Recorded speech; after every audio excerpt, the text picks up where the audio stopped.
তারকা চিহ্নিত প্রশ্ন 5 মাননীয় সদস্য মোহাম্মদ আখতারুজ্জামান মিয়া, দিনাজপুর 4 উত্থাপন করুন। বিসমিল্লাহির রহমানির রহিম। মাননীয় স্পিকার, মহান জাতীয় সংসদের স্পিকার নির্বাচিত হওয়ার জন্য আপনাকে ধন্যবাদ জানাই। আমি ধন্যবাদ জানাই আমার প্রিয় নেতা গণপ্রজাতন্ত্রী বাংলাদেশ সরকারের মাননীয় প্রধানমন্ত্রী জনাব তারেক রহমানকে, যিনি আজকে আমাকে সংসদ সদস্য এবং পরিশেষে হুইপ নির্বাচিত করেছেন, মনোনীত করেছেন। আমি তাকে অন্তরের অন্তঃস্থল থেকে আন্তরিক ধন্যবাদ জানাই। আমি ধন্যবাদ জানাই আমার নির্বাচনী এলাকার ভোটারদেরকে, আমার ভাই বোনদেরকে, যারা শত প্রতিকূলতার মাঝেও আমাকে নির্বাচিত করেছেন। এই জন্য আমার নির্বাচনী এলাকা খানসামা চিরিবন্দরের প্রত্যেকটা মানুষকে আমি আন্তরিক ধন্যবাদ জানাই। মাননীয় স্পিকার, আমার তারকা চিহ্নিত প্রশ্ন 5 মাননীয় শিক্ষামন্ত্রী মহোদয়ের নিকট। মাননীয় শিক্ষামন্ত্রী মহোদয় অনুগ্রহ করিয়া বলিবেন কি, বর্তমানে দিনাজপুর জেলার চিরিবন্দর ও খানসামা উপজেলায় এমপিভুক্ত এবং এমপিওবিহীন শিক্ষা প্রতিষ্ঠানের সংখ্যা কত? উক্ত এমপিওবিহীন শিক্ষা প্রতিষ্ঠান এমপিওভুক্ত করা হইবে কিনা, হইলে তাহা কি? ধন্যবাদ। মাননীয় মন্ত্রী। মাননীয় স্পিকার, মাননীয় সংসদ সদস্যকে অশেষ ধন্যবাদ। আমি ইতিপূর্বেই চিরিবন্দর খানসামা উপজেলায় একাধিকবার সফর করেছি এবং উনি শিক্ষা ব্যবস্থার জন্য অসীম গুরুত্ব রাখেন, এই বিষয়ে আমি ওয়াকিবহাল রয়েছি। বর্তমানে দিনাজপুর জেলা চিরিবন্দর উপজেলায় এমপিভুক্ত শিক্ষা প্রতিষ্ঠানের সংখ্যা 92টি।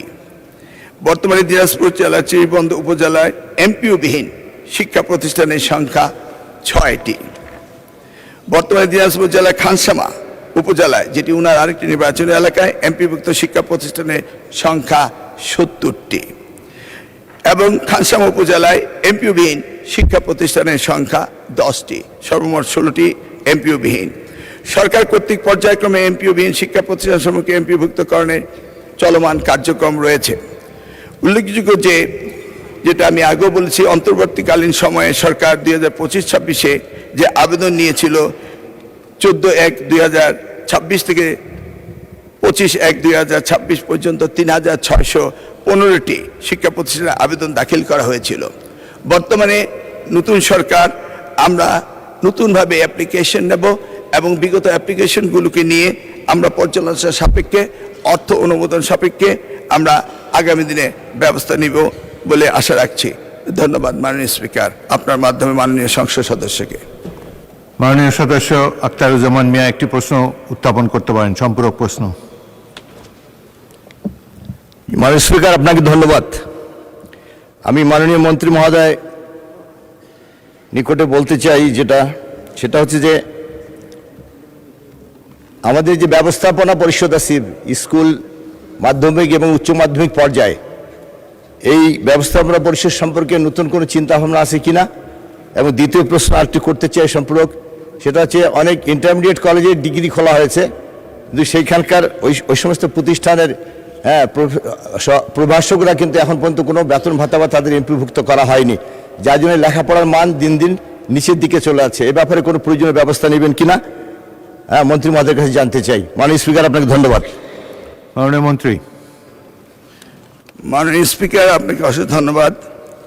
ওনার প্রথম প্রশ্নে ম্যানেজমেন্ট কমিটি সম্পর্কে আমরা মন্ত্রণা পর্যায়ে ব্যাপক আলোচনা করেছি এবং সেই আলোচনাগুলি পরবর্তীতে আমরা মাননীয় প্রধানমন্ত্রী এবং স্টেক হোল্ডার সকলের সাথে আলোচনা করে আমরা শিক্ষাকে গুরুত্ব দিয়ে অধিকতর শিক্ষিত এবং শিক্ষা অনুরাগীদেরকে এই ম্যানেজমেন্ট কমিটিতে রাখার জন্য আমরা সিদ্ধান্ত নিতে যাচ্ছি। সেটা আলোচনা সাপেক্ষে কিছুদিনের মধ্যে ঘোষণা করা হবে। উনার এলাকায় যে স্কুল কলেজের প্রতিষ্ঠান রয়েছেন, এমপিও যেগুলি বাকি রয়েছে, সেগুলিকে আশা করছি আগামী দিনে আমরা অ্যাড্রেস করব। ইতিমধ্যে আমি মাননীয় সংসদ সদস্যকে অনুরোধ করব, উনার ব্যাপক প্রতিষ্ঠান রয়েছে, সেগুলিতে যেন তিনি পর্যায়ক্রমে এসএসসি এবং এইচএসসি ভোকেশনাল এবং কারিগরি শিক্ষার দিকে তিনি আস্তে আস্তে ধাপে ধাপে অগ্রসর হন।